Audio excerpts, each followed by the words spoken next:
Nick Battle, aka Nino's Corner from the Nino's Corner podcast. Man, we got my boy Steven from FP, aka Fanatic Perspective. He is in the house. And we got Jay from Unfair Sports, man. Ty's not going to be in today. We're still waiting on Chris with a K, but like normal Sooners are always late. So we're going to leave it at that, man. Wow. Always late to the party. It is what it is.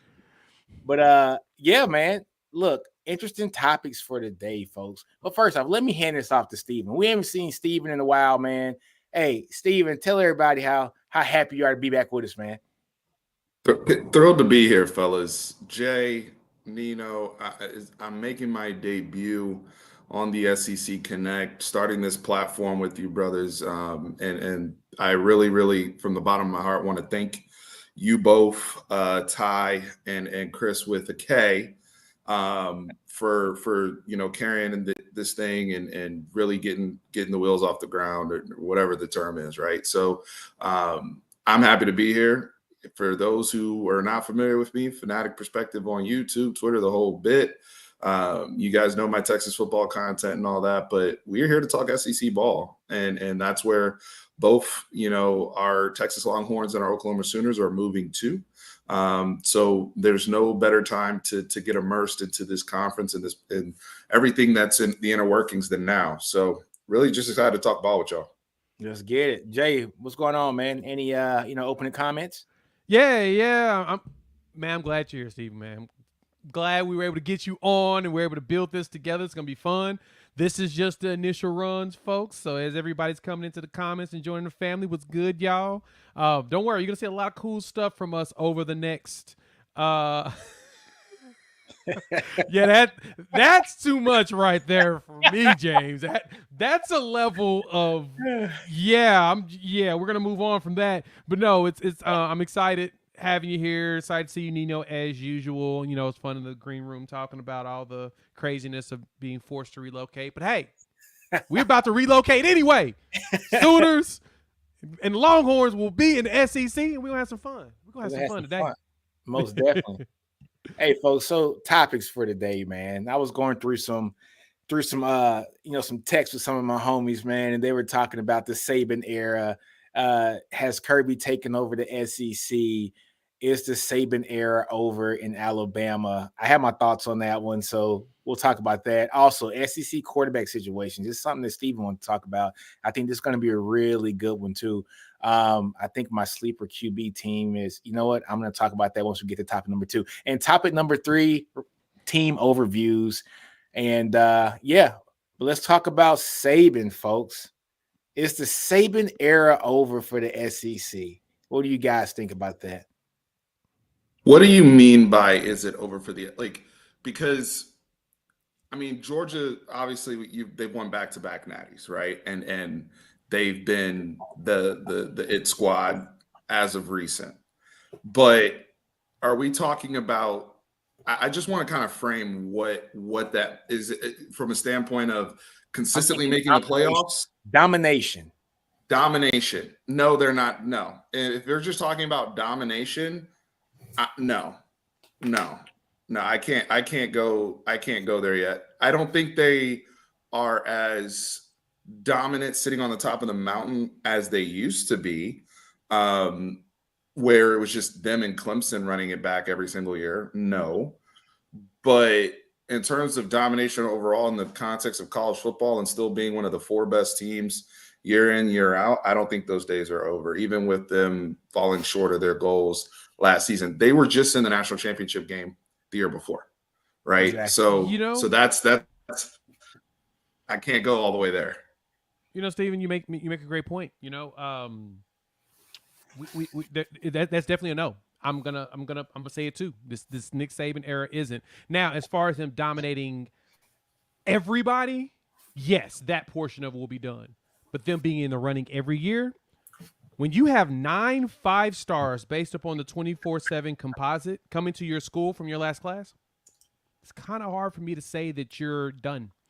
That's a lot of studs going to be on your roster. Now, the question's going to be is how long are these players going to be there? Who's going to stick around? Who's going to make it through the filtering system that they have? But Yeah, there's no reason for me to ever say that a Saban coach team that brings in 5+ 5 stars every year could ever be done. The coaching isn't the problem. Now, he's got a new OC, he's got a new DC. We'll see how they work with him, but because of a micromanager and how meticulous he is as a coach, he's going to make sure they're successful. And I see them continuously battling Georgia to run the SEC for this coming season at least. Chris, you made it. Yeah, man. Yeah.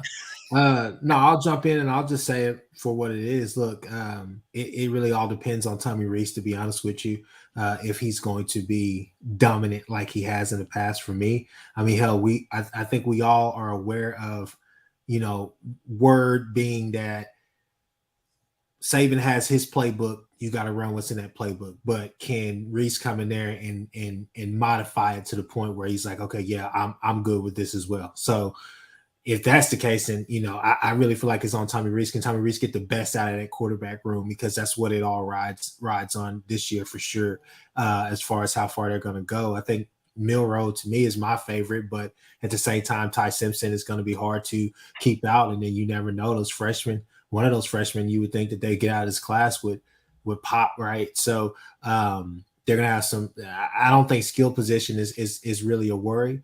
I think Kevin Steele, I think he's going to come in there and be hard-nosed, and I think that he's not going to be he's going to be more traditional than Pete Golding was. Pete Golding was really exotic. He gave you a lot of exotic looks, and I think that you're going to get back to type of football that Saban wants to play. But at the same time, I think the caliber of athlete that he has had, because, I mean, you guys should know, in 2009, that wasn't the best team that he had, but they still won a championship that year, right? Mm-hmm. I mean, Gilbert and all of them. But anyways, so, well, yeah, no, I would say that for me, it all rides on Tommy Rees, to be honest with you, how dominant he's going to be, at least for the time that Tommy Rees is there with Saban. You know what? I got to say something about this too, man. It's not over. I think the years of dominating where it's just Saban or Saban in the field, right? It's Saban in the field. Every year he's in the championship game. I think that's over. I think NIL has really opened up the playing field for everybody. It just has.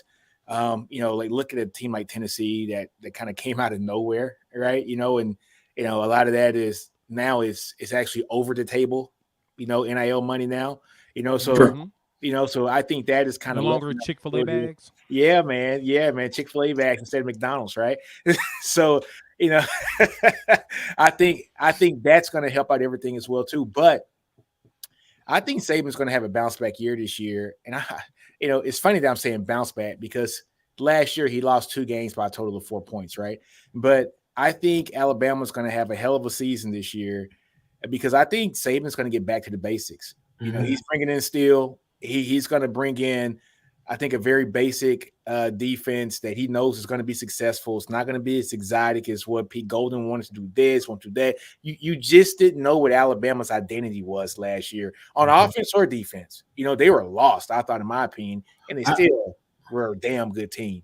For them, they were – yeah. A lot of other teams would have taken – let's be clear. But I'll put it like this. And I wish Ty was here. I really do wish Ty was here. But no, I mean, for me, just from the outside looking in, it felt like there was a combination of, there was 2 things that was apparent to me. Offensively, the play calling, and sometimes with some of the skilled players, it was lackadaisical effort, I would say. It just felt like it was really lethargic, like, hey, we're fine. Let's do this. This is our plan. Let's stick to this, right? And then on defense, it just felt like there was a sense of it was just too much. It was inflated confidence simply because of the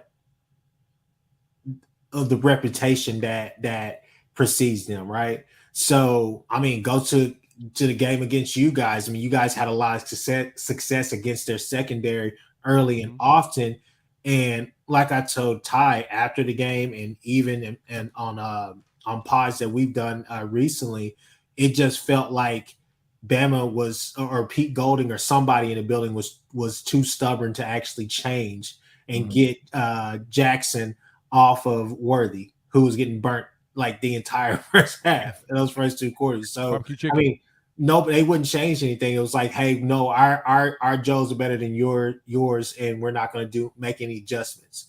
And when they finally made adjustments and did things like that, they were able to get key stops and key moments to get the ball back to Bryce Young, to do what Bryce Young does best, and go from there and edge out that win. So that's a prime example to me. It's just I felt like offensively they were it was a lackadaisical, and just there was inflated confidence on the defensive side of the ball this year, and rightfully so. I mean, you have it's Bama, right? It's Bama. They got 5 stars everywhere. Yeah, Chris, I'm with you on that too. But also, I think Saban always seems to do very well when he doesn't have a transcendent quarterback, and it's just kind of weird to even say that, right? You think about the teams that he's won championships with: McElroy, AJ McCarron, who was the Coker.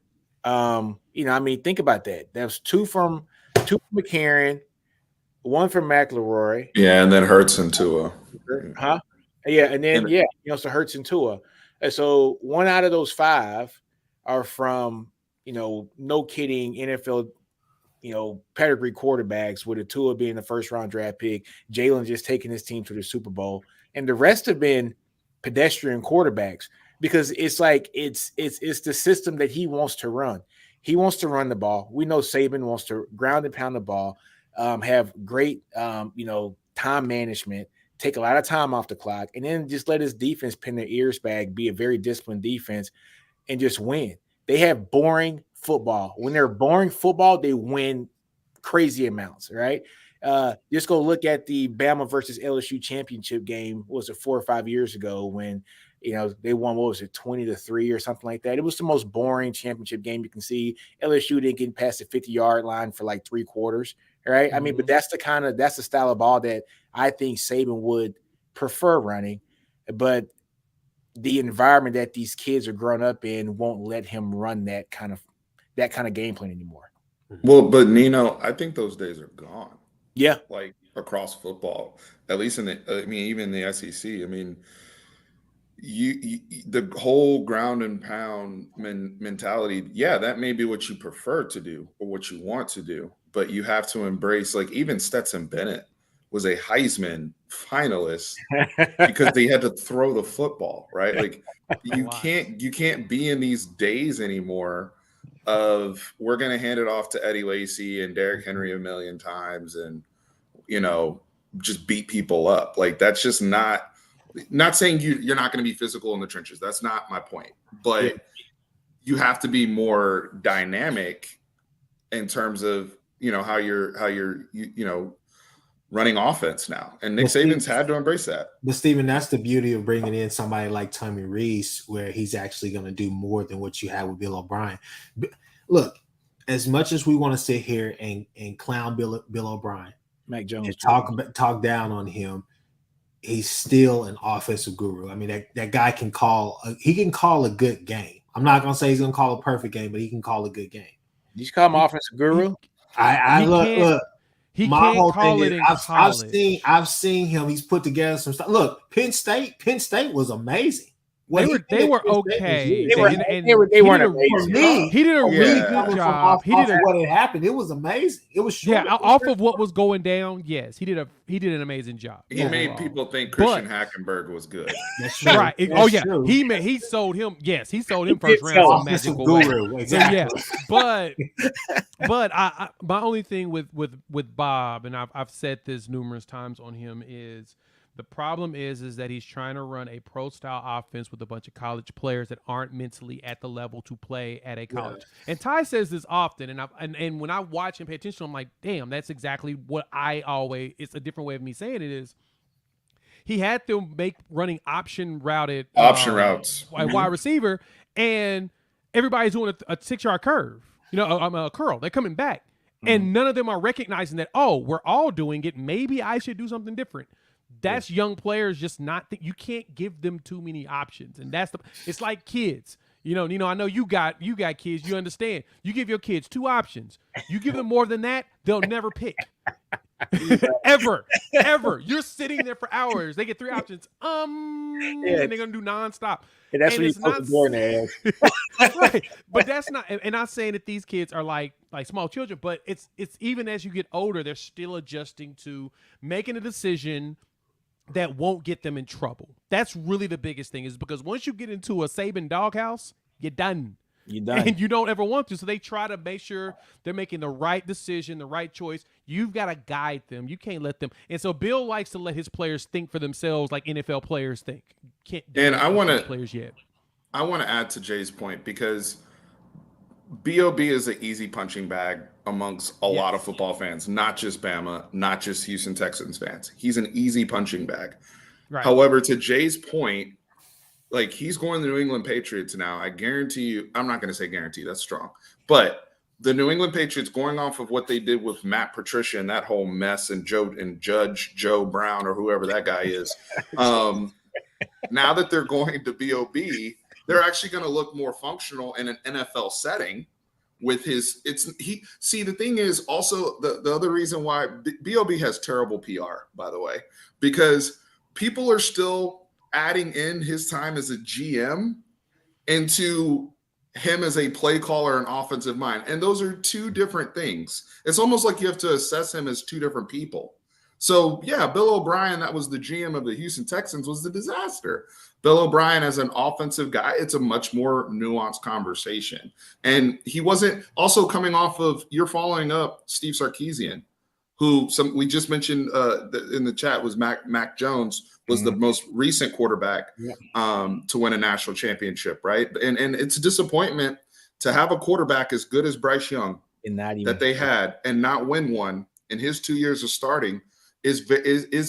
But are these things, going back to the question, because I know we got to move on to different topics, but going back to the question, are those chinks in the armor to where we can say, hey, the fall off is happening when you don't win a natty with Bryce Young, you have coaching problems, you have people transferring out of the program, get NIL, or are those things that, as Saban has always shown, he'll make adjustments and, business as usual? I guess we'll see. Fair. Yeah. I got a feeling it's definitely going to be business as usual.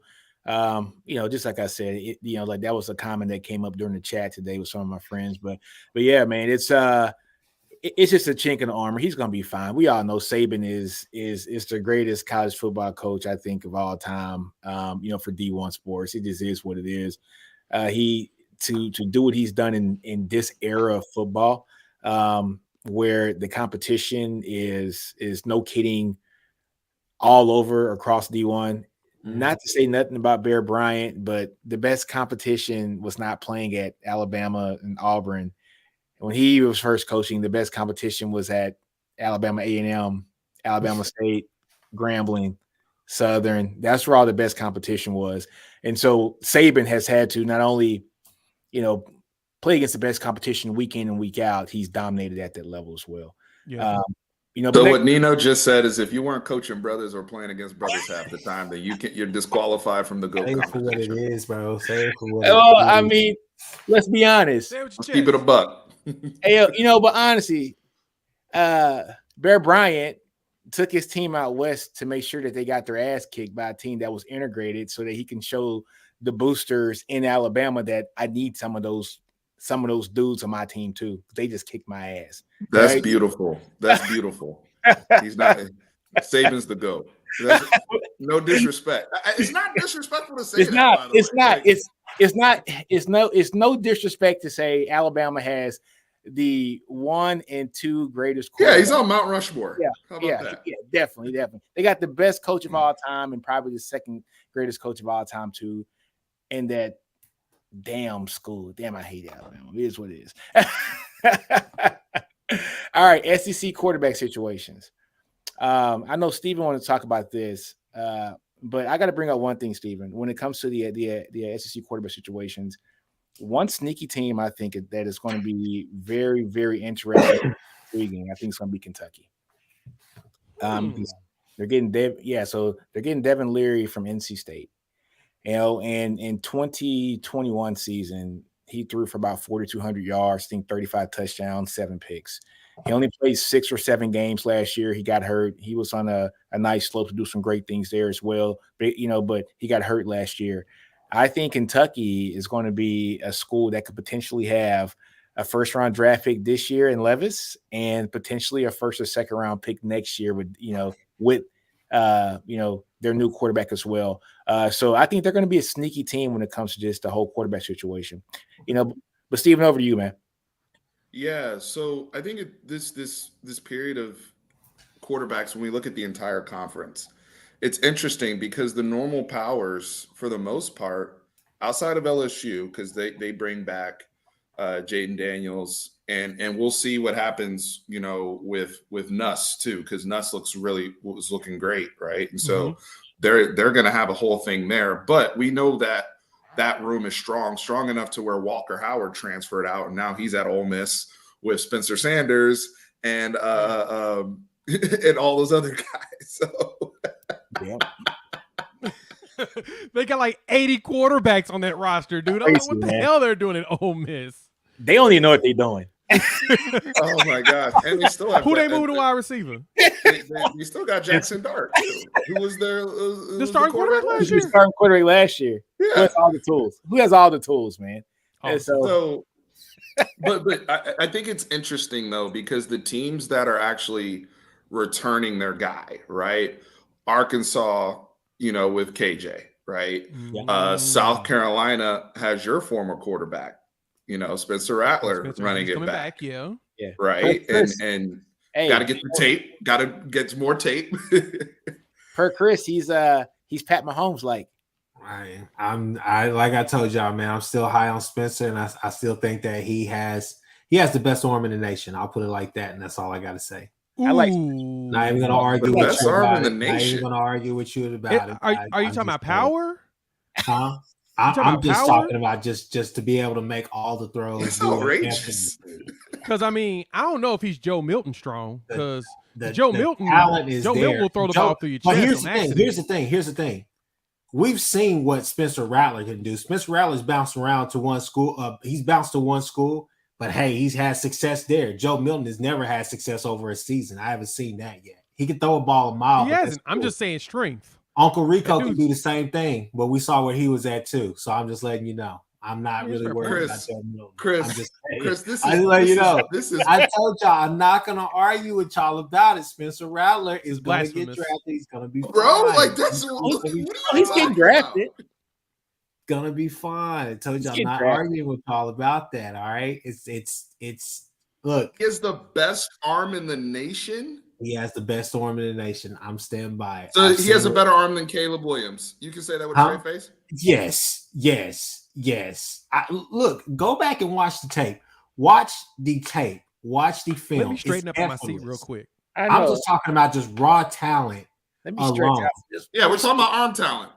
Yes, that's what I'm saying. He has more arm talent. Before you tell something. What you say? I'm just saying. Look, I think he has the best. I think he has the best arm talent in the nation. I've been saying that since he was a freshman. He was playing here at OU. I'm sticking by it. That's all I gotta say. You know what though? I like Rattler.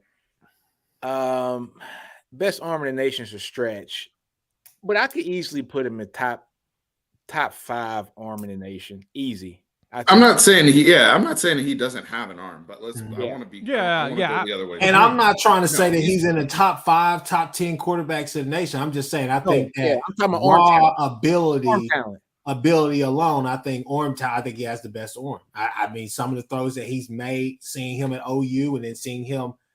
Obviously, decision making is definitely questionable, but just being able to place the ball and put it there, at least, hell, I'm like, the kid can throw. So you're saying Spencer Rattler is just a more arm talented Spencer. So he's the more arm talented. Hell no. You said the same thing about Mullet Boy, but I'm gonna leave it alone. Because of decision making. Nick, let's look. I wasn't even gonna bring Texas into this. Nick, I'm gonna say this. I'm gonna say this right here. Look, I'm gonna say this right here, and we're gonna move on, okay? All right.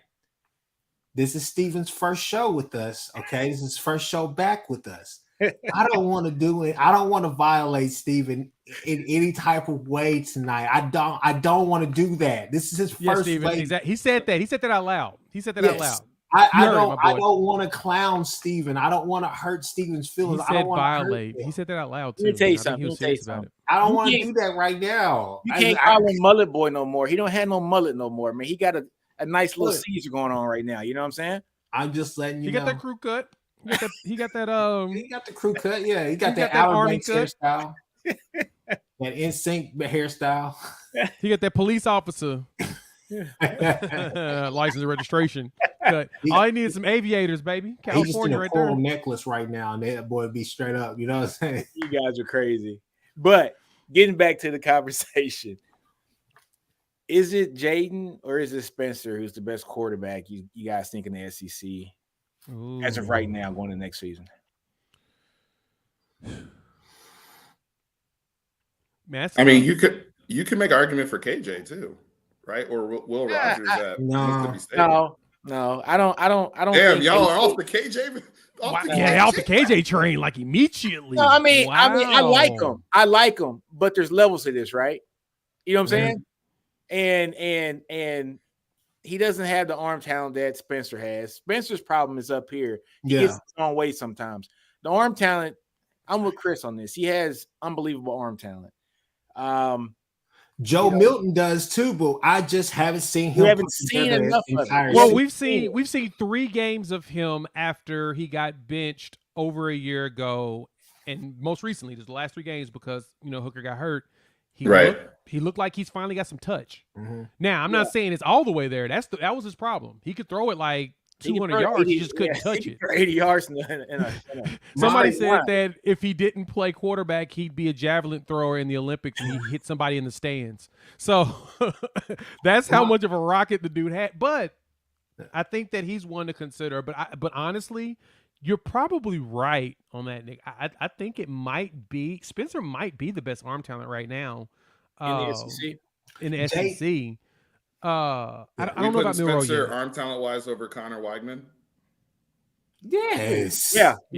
Yes. I think I would. Yes. I will right now. Connor has tools. I don't know. He has tools, but you got to think about it. He's a true freshman last year, right? We got to see. He played well. No, yeah. He played well. But go ahead.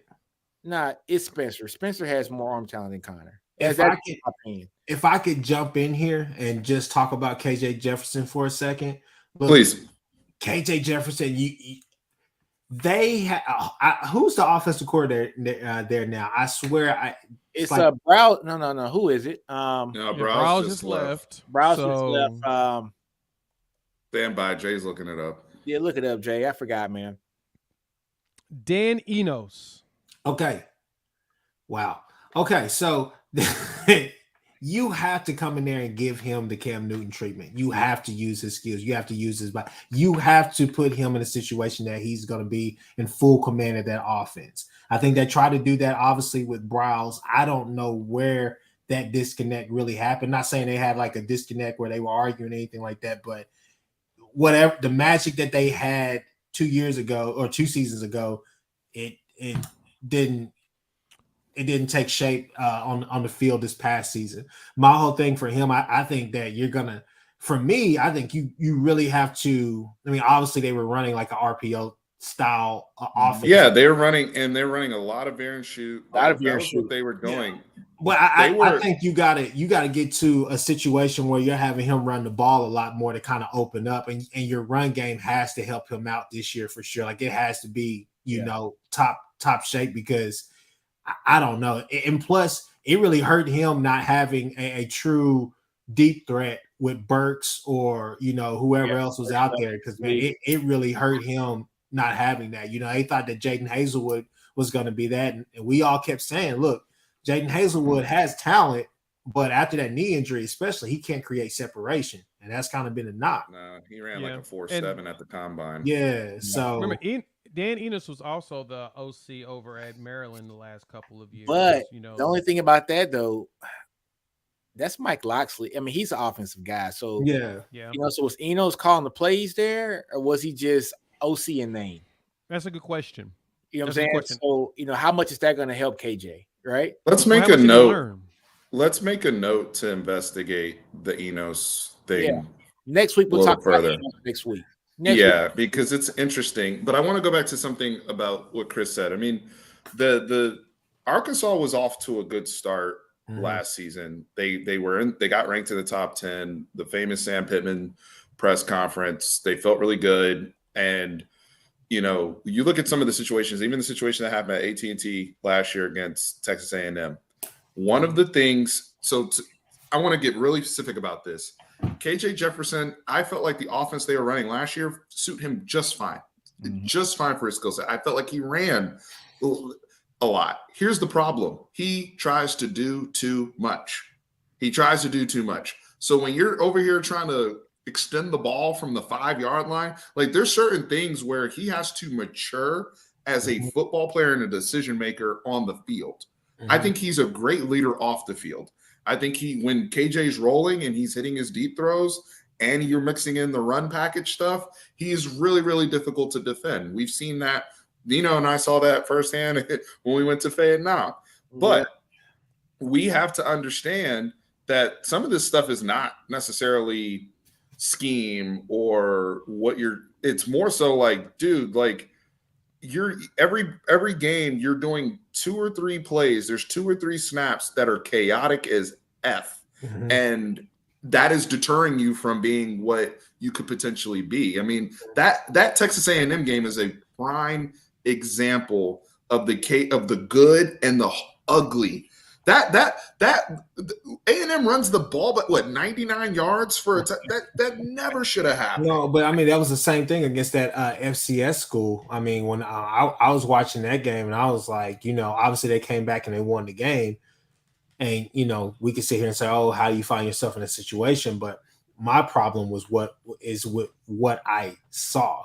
They stopped trying to go deep. They stopped trying to go down the field, and they try to actually work the field. And hell, they were struggling at that.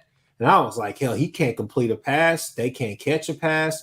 Run game is not there. I was like, maybe it's the offensive line, because I could have swore that they still had a bunch of backs that they had that first season that they really got everybody juiced up about them. But I don't know. It just, to me, just something wasn't right all season. And I just felt like I just feel like going forward, like you have to give him full command of this offense or you're not going to be successful, because I don't know if you have the weapons on the outside to really do anything. I think you're really going to be, centered around your centered around your quarterback. And I think that he's going to have to be the one that elevates his team to get to where they would like to be ultimately.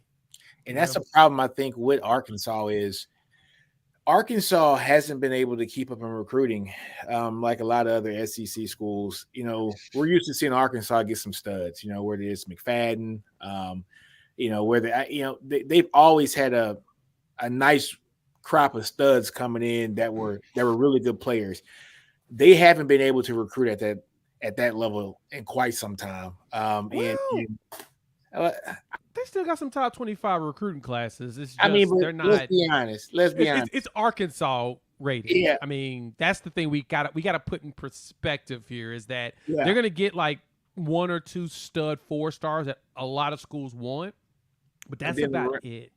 Yeah, but that's the problem though, because once we look at the top 25 classes, to be honest with you, outside the top 10, from 11 to 50, from 11 to 60, those classes are damn near the same when you start to look at star ranking and star power. No. Joel Klatt said this before. Yeah. There's parity from 3 down to about 63. Like in college football, there's parity from the 3rd team all the way down to about the 60th team. Yeah, it's the top that top 1% of the top 1% is the problem. Yeah, it's top tier. That's it. Yeah. So that's gonna be hard to compete, especially with them being in the SEC West, having to go against Bama, and A&M's been recruiting their ass off here for the past 3 or 4 years, and it's going to be a difficult task for them. Do people legitimately think Arkansas is a competitor for the title? Like legitimate? No. That's the only reason why I'm asking that question, because I'm only in the conversation is just how good they're going to be over on the SEC and what bowl game they're going to go to. We all know they ain't making the playoffs, even with the 12. That's just not who they are. They've never been that team. So just like last week, we talked about this, right, Chris? We talked about Ole Miss. Yeah. Ole Miss is one of those teams that every 4 or 5 years they're going to be good. It's that's going to be like the 11-win team that has a shot to go to the playoffs. I wouldn't say year 6. Yeah. I'm gonna say every 4 to 6 years, and Arkansas is in that bucket. Now, Ole Miss has a little bit more star power because they got Lane Kiffin there. He can recruit. Now, Lane can do his thing, right? So now, Arkansas just doesn't have that allure yet. Pittman, I like him, but he's not front and center like a Lane Kiffin, right? So it's going to be hard for him to try to draw in some of those kids as well. So I think they're going to have pretty much the guys like a huge battle for him. But like I said, it's the Ole Miss treatment. Every 4 to 6 years, they should be geared up to have one of those teams that wins 10 to 11 games. And then once they do, they're going to look really good. We're going to expect it the next year, and it's going to be a downfall. No, I hey, Nino. What's up? Nino, I wanted to mention some tiers in this quarterback discussion for the schools. So I think in the SEC, the way I'm kind of doing it in my mind is dividing it by the guys that are coming back. So the Spencer Rattlers, the KJs, the Jaden Daniels, got even Swain at Vanderbilt, guys that played obviously last year. Then you have the incomers, right, or the transfers, the Devin Learys of the world, the Graham Mertz, who's going from Wisconsin to Florida, right, and Walker Howard going to Ole Miss, and Spencer Sanders going to Ole Miss. So you have like a group of teams that have transfers, and then you have just outright battles, right? Like Alabama, Jalen Milroe versus Ty Simpson battle, right? Like Carson Beck is going to be expected to take over at Georgia, but he'll have to fight off Brock Vandagriff, Gunnar Stockton, guys like that, right? So are there any battles that you guys are like really, really intrigued about, like, or how are we viewing some of this? I got one nobody's talked about, and I wish Ty was on here so we can go ahead and get into it. But I'll say Auburn, man. Look, Robbie Ashford showed me heart last year. I saw a flash of talent from him, and I saw a willingness to like, hey, I'm gonna put everything on the line and try to go win a game. I'm interested because Hugh Freeze has done more with less. Mm-hmm. Okay. Chad Kelly was I'm not gonna say he was an amazing college quarterback, but he was a good college quarterback. He was good enough. I mean, hell, he was in the league. He's in the league. Yeah. For a while. Chad Kelly, who's the other kid that's with the Titans right now? I think that's Hornsby. No, yeah. No, Malik Willis. Willis. Yeah. Malik Willis. Oh, yeah. So, I mean, the thing is, and I'm not saying that, that was a really good pickup. I mean, hell, he came from Auburn anyways, but I think that Hugh Freeze can open up this offense. Let's see what it's like whenever it's not just so pressed down. I mean, Brian Harsin, like, it just never worked, and it just every game was different for me. Like every time I watched Auburn, I was just like, everything looks different. It's like a new game plan every single week. Like they don't run anything that just seems like it has any type of chemistry to it. So for me, it's going to be interesting to see how Hugh Freeze opens that offense up and sees what he does. I think Ashford, I don't know who's going to be the starter, but I do think that Ashford, TJ Finley's still there. I forgot about Finley. Stop playing. But I think I want to say Ashford. I think Ashford for me is kind of clear cut. I don't expect him to do anything amazing, but I do expect him to improve overnight, at least from what they were last year, these past 2 seasons. Hey, Chris, I'm with you, man. Hugh Freeze can coach. Yeah. I mean, hey, take his personal life out of it. The dude can coach, man. He can coach ball. And so, we saw it before. Ole Miss, he was a hell of a coach there.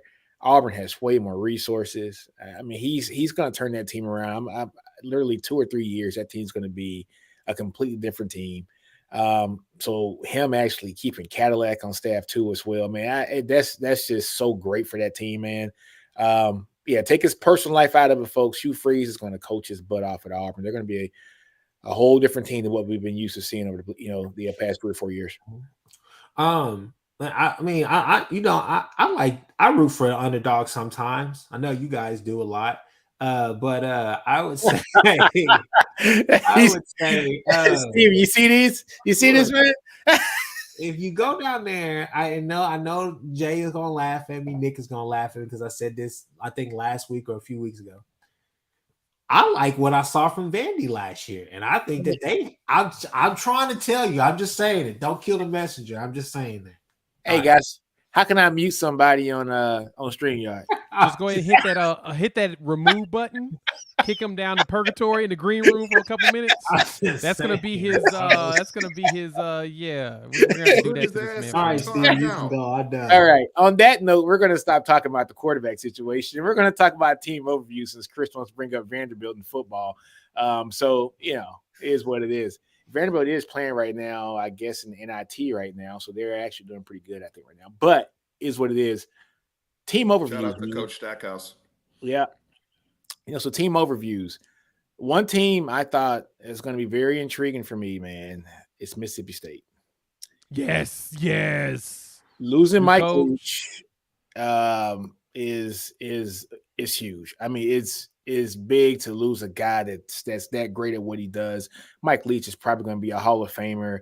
I mean, he's a guy that redefined the offenses in college football, air raid, making sure that it gets implemented everywhere that he's gone, whether it was Big 12, up to the Pac-12, Washington State, and now down to the SEC at Mississippi State. But with Mike Leach, with his passing away and having Zach Arnett, step up, from the DC to the head coach, I want to see how that offense translates because if I'm not mistaken, he brought in Kevin Barbie, from Central Michigan, and very balanced offense. But this guy had the leading rusher in all of college football last year at nearly 1,900 yards, which is completely different than what we've seen in Mike Leach's offenses, right? Like we didn't see nation leading rushers in his offense. We just didn't see it. So I'm interested. I am interested to see how the roster that he has brought over there to Mississippi State, how that's going to translate into Kevin Barbie's system, especially since he likes to be a ball dominant, run first team. Honestly, I think his team rushed for about 2,500 yards last year. So a very balanced team. What do you guys think? No, I'm in the exact same boat with you. I'm a combination of intrigued at what Mississippi State's going to look like after the, Mike Leach passing and everything. And now we've got Kevin Barbie coming in here to put in his stamp. I'm curious to see if it works here in the SEC. Having the top rushing team in the country, there's no reason why it wouldn't be successful because this conference is all about pound the ball and you're still going to have some passing in there. And we learned that even as great as Mike Leach and his coaching was in the SEC, that wasn't winning them championships. It wasn't really getting them very far. I mean, the last quarterback we've seen really do some damage for Mississippi State was Dak Prescott. He got them to the Orange Bowl. They were number 1 in the country for like a week, which is still fascinating to me that of all people, they got to that point with Dak at quarterback, but I digress. I'm curious to see where they go from here. That they're going to be the storyline of the year for the SEC, to be honest, because once the season starts, you're going to feel it. You're going to feel that Mike Leach is missing. You're going to be feeling that you don't have his quirkiness and his random conversations and his ability to avoid talking football with people during interviews. Like that's just something that he's great at. I mean, he was awesome at that. He was so awesome at it. He was talking about weddings. He's talking about just the randomness of randomness. And that was the easiest way to get him to open up to you, was to go into those random places and then go into football.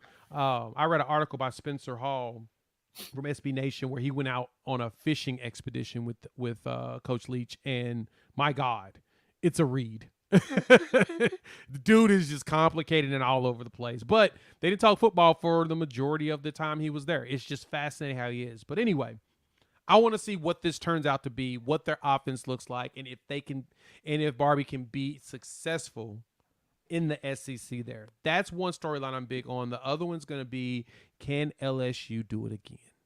Yeah. Because the one thing we know about LSU is they're going to give you some great seasons, but then they're going to fall off a cliff for a few seasons afterwards. And I don't know where they're at with Brian Kelly, and if he can reel all that in, man, he may be the biggest threat in the SEC West right now, period. I completely agree about LSU. I'm gonna get to there in a second, but you're absolutely right, Jay. About it will be felt in college football, Mike Leach not being here, and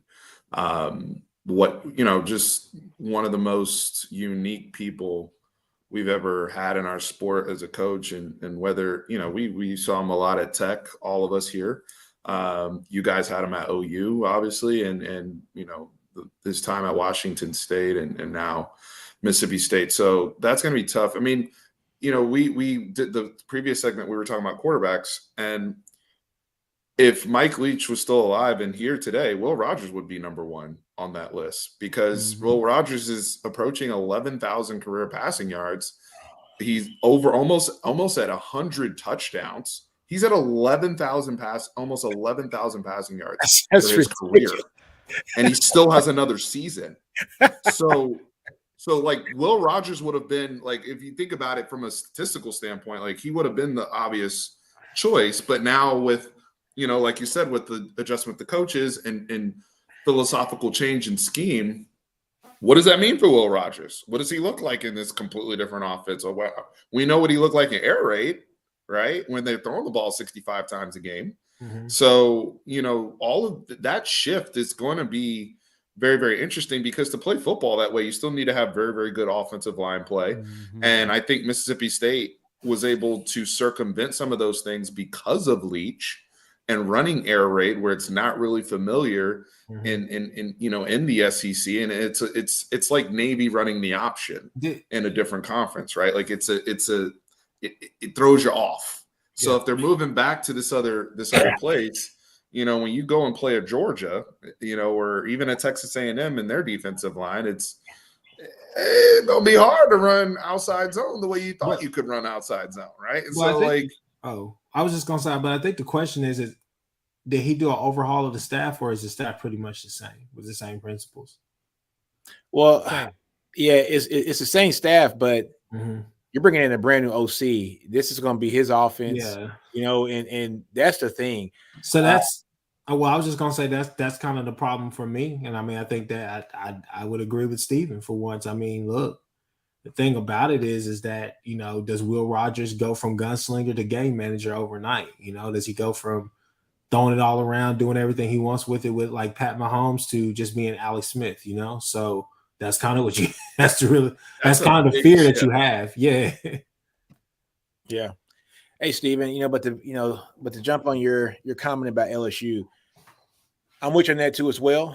But I think Brian Kelly is a far superior coach than Les Miles was, and also Ed Orgeron.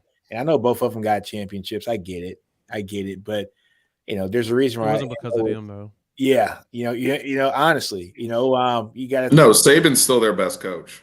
Yeah, it's not even close. It's Louisiana. It's Louisiana. It's literally Louisiana. You throw a rock and you hit 2 5-stars on accident, and as long as you exactly. No, hold on. You're probably going to win a title. But yeah, 2 5-stars ever had a bad season?